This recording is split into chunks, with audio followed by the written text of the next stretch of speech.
हाज़रीन मजलिस और ख़ास तौर पर कायदो सालार व्हाट्सएप ग्रुप के तमाम ही बच्चे, सोशल मीडिया से जुड़े हुए हमारे तमाम ही बच्चे, किसी ने कहा है कि तेरी रहमतों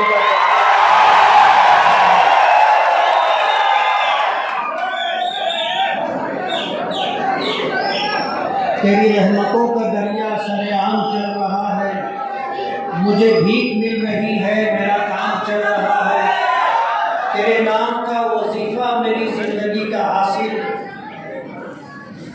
तेरे नाम का वजीफा मेरी जिंदगी का हासिल, तेरे नाम की बदौलत मेरा काम चल रहा है। मेराज फैजाबादी ने कहा है कि जिंदगी दी है तो जीने का हुनर भी देना, जिंदगी दी है तो जीने का हुनर भी देना, पाँव बख्शे हैं तो तौफीक सफ़र भी देना। गुफ्तगू तूने सिखाई है, मैं तो गूंगा था, अब जो बोलूँगा तो बातों में असर भी देना। सफ़र का आगाज़ 2007 से हुआ था और आपको मालूम होना चाहिए कि 2007 का वो साल ऐसा था, शेख रशीद साहब 2 मरतबा चुनकर आ चुके थे, उनका दूसरा टर्म चल रहा था, तीसरी मरतबा चुन करके आते तो वो मिनिस्टर बनते।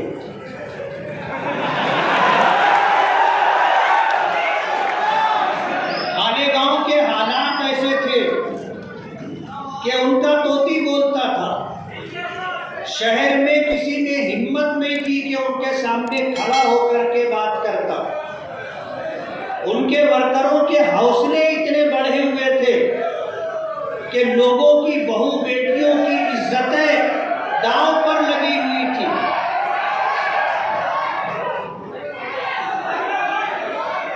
भाई ये जो बीच में खड़े हैं आप बैठ जाओ, बैठ जाओ, बैठ जाओ।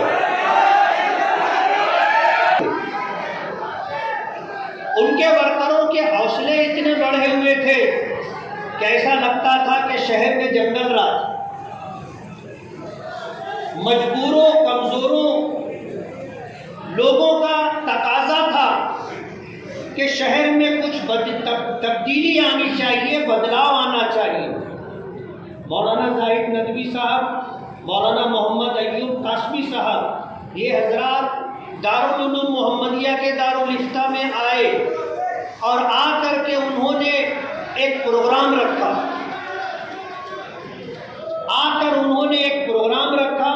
और उस प्रोग्राम के मुताबिक हमने आगे चलना शुरू किया और तीसरा महाज नाम की एक पार्टी रजिस्टर करवा करके हमने कारपोरेशन के इलेक्शन में कदम रखा। अल्लाह ने इज्जत दी। 1.5 महीने की मुद्दत में हमने 28 कारपोरेटर चुनवाए। कांग्रेस पार्टी जिसका इक़्तिदार गली से लेकर के दिल्ली तक, और जिस पार्टी के कामों की सराहना आज वो लोग जिन्होंने कांग्रेस पार्टी छोड़ करके राष्ट्रवादी पार्टी में शमूलियत इख्तियार की, वो कहते थे कि गली से लेकर के दिल्ली तक हमारी सरकार और काम और विकास हमारी पहचान है। सवाल ये है कि फिर आपने कांग्रेस क्यों छोड़ दी?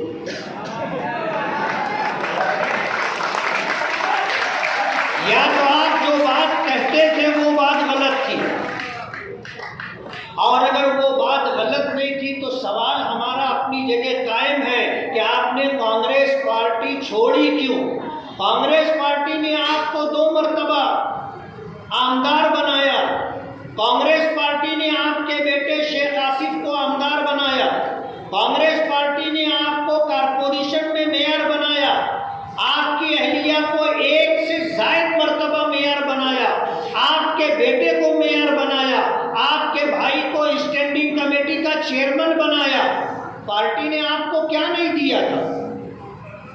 इतना सब कुछ मिलने के बाद आपने अगर पार्टी छोड़ी है तो आपको ये जवाब देना होगा, मालेगांव की आवाम को ये बताना होगा कि आपने कांग्रेस के ताल्लुक से जो बात कही थी कि कांग्रेस पार्टी काम करने वाली पार्टी है और कांग्रेस पार्टी गली से लेकर के दिल्ली तक है और हम काम पर यकीन रखते हैं और काम और विकास हमारी पहचान है, फिर आपने ये रास्ता तब्दील क्यों कर दिया? मैं आपको बता दूं बहुत सफाई के साथ, 2007 का इलेक्शन था, 28 सीटें हमने चुनवाई और हम बेसहारा थे। किसी बड़ी सियासी पार्टी का हमको सपोर्ट नहीं था। हम तो अपने रब पर भरोसा करके और आपको साथ लेकर के इस शहर में बदलाव आना चाहिए उसके लिए मैदान में उतरे थे। लोगों ने हम पर एतमाद किया। हम मजहबी, समाजी, इस्लाही और मिली काम करने वाले तबके से ताल्लुक रखते हैं, लेकिन शायद अल्लाह को ये मंजूर था कि सियासी मैदान में भी आकर के हम लोगों का काम करें। अल्लाह की ये मर्जी थी, हम आए, 28 सीटें अल्लाह ने अता की और कांग्रेस पार्टी तमाम तर वसाइल के साथ सिर्फ 29 सीटें हासिल कर सकी। और मैं आपको बता दूं, हमने कांग्रेस के खिलाफ, हमने जनता दल के खिलाफ इलेक्शन लड़ा था। अब जब रिजल्ट आया तो हमारे पास शिवसेना ऐसी पार्टी थी कि जिसके खिलाफ हमने इलेक्शन नहीं लड़ा था। हम उनके पास गए और जाने के बाद हमने ये कहा कि हम आपके साथ पेट करके कारपोरेशन के अंदर कामकाज करने के लिए सत्ता बनाना चाहते। लेकिन मुसीबत ये थी कि शिवसेना के लोगों ने हमको तालिबान कहा था कि ये तालिबान है। इलेक्शन में उन्होंने हमको तालिबान का नाम दिया था। हम जब उनके पास गए तो वो लोग छटपटा गए कि ये हमारी ऑफिस में कैसे आ गए। हैरत की बात ये है और आपको खुश होना चाहिए कि वो अपना ऑफिस खाली करके बाहर चले गए, हम अंदर बैठे। बात मालेगांव से नासिक तक गई। हम नासिक भी गए। नासिक में शिवसेना का इक़्तिदार था, उनका मेयर था और कॉर्पोरेशन के पीछे उसका बंगला है। उस बंगले के अंदर उस वक्त जो मेयर था वो था।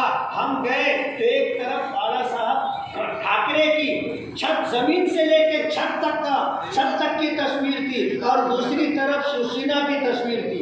हम वहाँ गए, वो लोग भी ऑफिस छोड़ के चले गए। हमने उनके साथ मिल करके कारपोरेशन में इक़्तिदार लाने की कोशिश की, लेकिन कहते ना कि माजी आदमी का पीछा नहीं छोड़ता। जो बात कह चुके थे वो उनके गले की हड्डी बन गई। लेकिन एक मोड़ आया कि वो हमारे साथ पेट करने के लिए तैयार हो गए, लेकिन हमारे साथ धोखा हुआ और उस धोखे ने हमको ये सबक दिया कि सियासत में किसी पर एतमाद और भरोसा नहीं करना चाहिए। हमने जनता दल के साथ बात की। उस वक्त जनता दल के 12 कारपोरेटर थे और जनता दल के जिम्मेदारान ने हमसे एक बहुत बड़ी रकम का मुतालबा किया कि हमारे कारपोरेटरों को इतना दिया जाए और हमें इतना पार्टी फंड दिया जाए। हमारे बस की बात नहीं थी। हमने कहा हमारे पास पैसा नहीं है, आप हमसे ओहदे ले लो और हमारे साथ पेट करके कारपोरेशन में सत्ता बनाओ। उनको ये बात समझ में नहीं आई। कांग्रेस पार्टी के विलासराव देशमुख साहब ने बाबा सिद्दीकी साहब को मालेगांव भेजा और मालेगांव भेज करके उनको हमें इस बात पर आमादा करना चाहा कि हम कांग्रेस के साथ मिल करके कामकाज करें। हमने अपने कारपोरेटरों को समझाया कि हम अपोजिशन में बैठ जाते हैं, ज़रूरी नहीं है कि हम सत्ता में रहें। उनका ये कहना था कि लोगों ने इतनी मेहनत की है और आपको 28 सीटें दी हैं और आप अपोजिशन में बैठने की बात करते हैं, तो 5 साल हम लोग करेंगे क्या? जैसा हो रहा है आज, जैसे कांग्रेस पार्टी की सत्ता थी और ताहिरा शेख और शेख रशीद साहब जो है मेयर ऑफिस संभाला करते थे, हमारे कारपोरेटर बैठे हुए हैं, इनको फंड नहीं मिलता था। उनके कारपोरेटरों को फंड मिलता था और बजट के अंदर पकड़ा जाता था 25 लाख, 50 लाख, 75 लाख, 1 करोड़, 1.5 करोड़, 1 करोड़ 80 लाख तक उनके एक एक कारपोरेटरों को किसी को बजट दिया गया। हमारे कारपोरेटरों को किसी साल 4 लाख बजट दिया गया, किसी साल 5 लाख बजट दिया गया, किसी साल 10 लाख बजट दिया गया और कभी 20 बजट देने की बात की गई लेकिन दिया नहीं गया। हम कारपोरेशन में रहे, हमारा मेयर रहा, हमने तमाम सियासी पार्टियों के कारपोरेटरों को बराबर फंड दिया है। ये हमारी तारीख रही है कारपोरेशन की। और कांग्रेस के साथ हमें बहालत मजबूरी, हमें पैक्ट करके कारपोरेटरों के इख्तिलाफ, पार्लियामेंट्री बोर्ड के इख्तिलाफ के बावजूद हमें वो काम करना पड़ा। जाहिर बात है, यूं कोई बेवफा नहीं होता, कुछ तो मजबूरियां रही होंगी। लड़ करके कारपोरेशन ने अपना इख्तियार बनाया। 2009 में असेंबली इलेक्शन था और उस असेंबली इलेक्शन से पहले शेख रशीद साहब ने हमें चैलेंज किया। अल्लाह गवाह है, हमारे वहमो गुमान में नहीं था कि हमको असेंबली इलेक्शन लड़ना है। रमज़ान का महीना शुरू होने वाला था, अमन चौक का जलसा था। शेख रशीद साहब ने जो है जलसे के अंदर जो बातें कही थी उसका पस मंज़र ये था कि हमने उनको कभी सपोर्ट किया था, वो चुन करके आए थे और उन्होंने हमारा शुक्रिया भी अदा किया था। एजाज बेग साहब मेरे पास आने जाने लगे तो शायद उनको ऐसी बदगुमानी हुई कि शायद हम इनको सपोर्ट करें, तो उन्होंने चैलेंज किया कि इसको उसको क्या इलेक्शन लड़ाते, माँ का दूध पियो हो तो खुद इलेक्शन लड़ो, 5 करोड़ रुपया खर्चा करने की ताकत हो तो खुद इलेक्शन लड़ो। हमने अपने साथियों से मशवरा किया कि भाई चैलेंज किया जा रहा है, करना क्या चाहिए। तो बोले तुम बोलो मुफ्ती साहब। मतलब ज़्यादा से ज़्यादा क्या होगा, हार जाएंगे, और हारने से और जीतने से हमें कोई खास फर्क नहीं पड़ता। 2014 का इलेक्शन में हारा था, 1 घंटा भी घर नहीं बैठा था, लेकिन 2000 का इलेक्शन शेख रशीद साहब हारे तो 8 महीना घर से बाहर नहीं निकले। उन्होंने चैलेंज किया और हमने चैलेंज कबूल किया कि माँ का दूध तो पिया है। और 5 करोड़ रुपया आज बहुत लोग हैं जिनके पास है, वो खर्चा कर सकते हैं। पैसा खर्चा करके इलेक्शन जीतना कोई बड़ी बात नहीं है। हमने लोगों से ये कहा कि अपने ज़मीर की आवाज़ पर शहर में तब्दीली के नाम पर 1 वोट दो और अपनी हलाल कमाई का 1 रुपया दो। 84,000 रुपये लोगों ने हमें दिया। हमें इलेक्शन से पहले रिजल्ट मिल चुका था और अल्लाह पाक का करम है कि हम जीते, 15,000 वोटों की लीड से जीते। हमने 5 साल काम किया, तजुर्बा नहीं था, सियासत में नए थे, लेकिन जितना हमसे हुआ हमने किया और हमारे कामों को रोकने की हर मुमकिन कोशिश की गई और हमारे पास उसके सबूत मौजूद है कि अगर ये काम करेंगे और शहर के अंदर अगर काम होगा तो हमारी पार्टी कांग्रेस खत्म हो जाएगी। कांग्रेस पार्टी को कौन वोट देगा, ये दुहाई दे करके हमारे कामों को रोका गया। और 2014 का इलेक्शन अल्लाह का फैसला था, हम हारे और हम 1 घंटा भी घर नहीं बैठे। रिजल्ट आया, थोड़ी देर के बाद जोहर की अजान हुई, मैं जामे मस्जिद इमामत के लिए गया, पूरी मस्जिद मेरा मुंह देख रही थी। लोग मेरा चेहरा पढ़ने की कोशिश कर रहे थे, लेकिन जाहिर बात है हार और जीत से कोई खास फर्क नहीं पड़ता। हम अपने काम से लगे रहे। उस 5 साल में हमने ईमानदारी के साथ इलेक्शन कैसे लड़ना चाहिए। 2014 का इलेक्शन हारे तो हारने के बाद क्यों हारे, खामोशी से हमने उसका तज्जिया किया और जिन जिन वजूहात की वजह से इलेक्शन हारे थे वो सारी चीज़ें हमने दुरुस्त करने की कोशिश की। और फिर 2019 का इलेक्शन आया, कहने वालों ने कहा कि मुफ्ती साहब दूर दूर तक मुकाबले में नहीं, दूर दूर तक मुकाबले में नहीं, 50,000 वोट से हराऊंगा।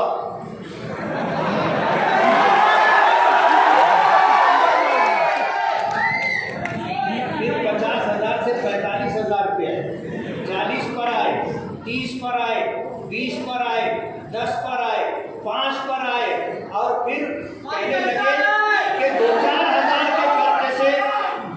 हार होगी। आप लोगों का ताउन था, अल्लाह का फजल करम था, 40,000 वोटों की लीड से चुन करके आए।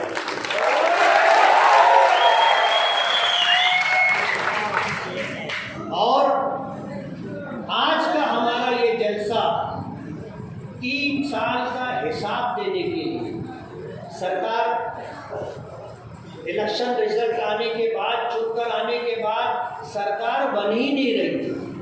आपको पता है कई महीने निकल गए, शिवसेना बीजेपी का झगड़ा चलता रहा, सरकार नहीं बनी।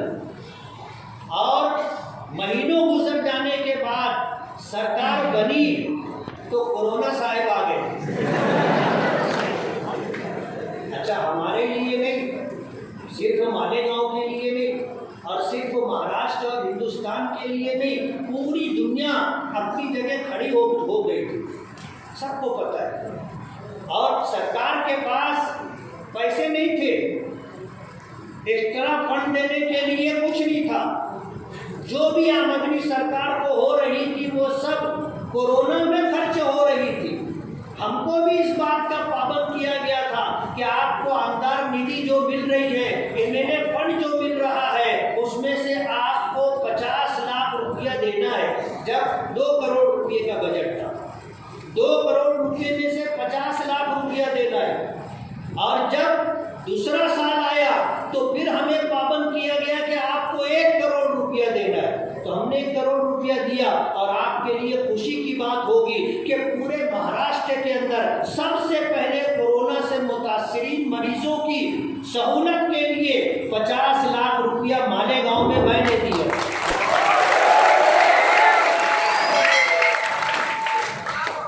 मैंने 5 साल में क्या किया है वो पम्फलेट छपा हुआ है, और आप जाते हुए वो पम्फलेट ले करके जाएं, उसको देखें कि हमने इन 5 सालों के अंदर क्या काम किया है। मैं आपको बताऊं, हमने क्वालिटी में काम किया। और पहला काम हमने इस्लामपुरे में आरसीसी सीमेंट रोड का काम किया। उस रोड के बनने के बाद फिर मालेगांव में अल्हम्दुलिल्लाह बेदारी आई, और अब सीमेंट रोड अच्छा क्वालिटी में बनने लग गया। माजी आमदार शेख आसिफ साहब ने अपने 5 साला दौर में पब्लिक का कोई काम नहीं किया। वो ये कहते थे कि ये रोड गटर की सियासत ये कारपोरेटर की है, कारपोरेशन से जुड़ी हुई है, और एमएलए का काम नहीं है। उन्होंने कोई रोड गटर 5 साल में बनाई नहीं। अपना फंड तालीम के नाम पर उन्होंने दिया, कंप्यूटर बांटे, किताबें बांटी, कापियां बांटी, कितनी बांटी उनको मालूम।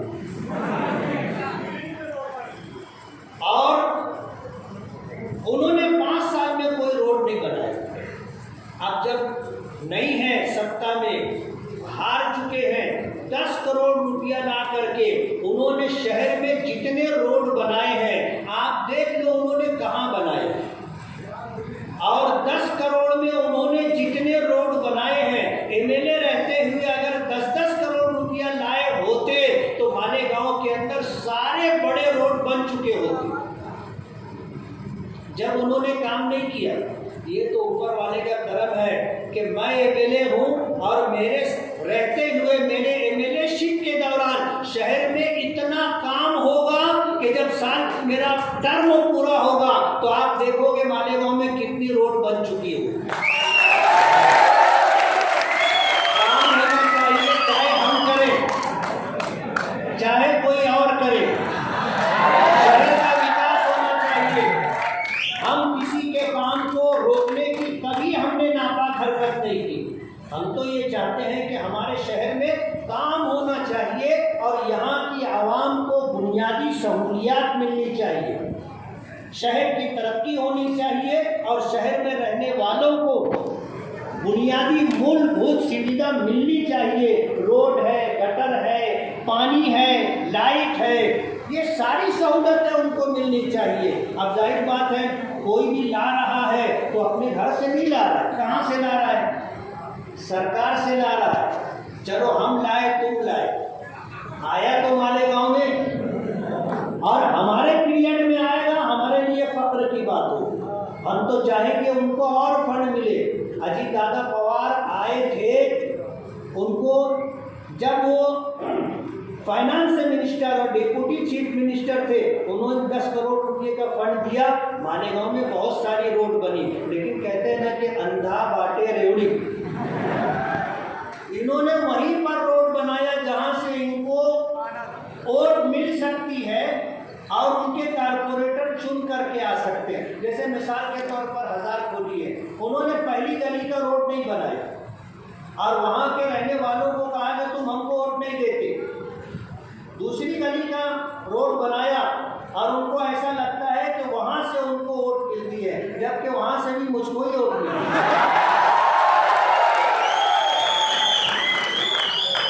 इनका अभी 40 साल एतराफ़ खिदमत का प्रोग्राम हुआ। मैंने लोगों से कहा कि 40 साल में जो पहला 5 साल था उसमें उन्होंने क्या काम किया, थोड़ा सा मालूमात लेकर के निकाल कर किया। वो थे भी नहीं ना वो 5 साल में वहाँ, यानी 40 साल बोलते तो पहला जो 5 साल था उसमें ये कारपोरेटर भी नहीं थे, एमएलए भी नहीं थे। उन्होंने बना तो लिया 40 साल और लोग नहीं बोलना चाहिए, बोलते 40वां। और हमें भी ऐसा लगता है कि शेख रशीद साहब को साइड लाइन करने के लिए ये प्रोग्राम किया गया। क्या बाबा बस करो, एक टाइम आता है ना, एक टाइम आता है बच्चे बोलते हैं अब्बा बस करो, अब तुम आराम करो। तो ये प्रोग्राम इसीलिए किया गया। बोलते ना बड़े मियाँ तो बड़े मियाँ, छोटे मियाँ। शेख रशीद साहब ने अभी प्रेस कॉन्फ्रेंस ली। प्रेस कॉन्फ्रेंस से लेकर के उन्होंने अपने 5 साल दौर में शिवसेना जैसी फिरका परस्त पार्टी, उनके अल्फाज हैं, शिवसेना जैसी फिरका परस्त पार्टी के साथ 5 साल इक़्तिदार के मजे लिए, उनका साथ लेकर के मेयर बने और जो फंड था 50% से ज़्यादा नदी के उस पार गया, जबकि 80% टैक्स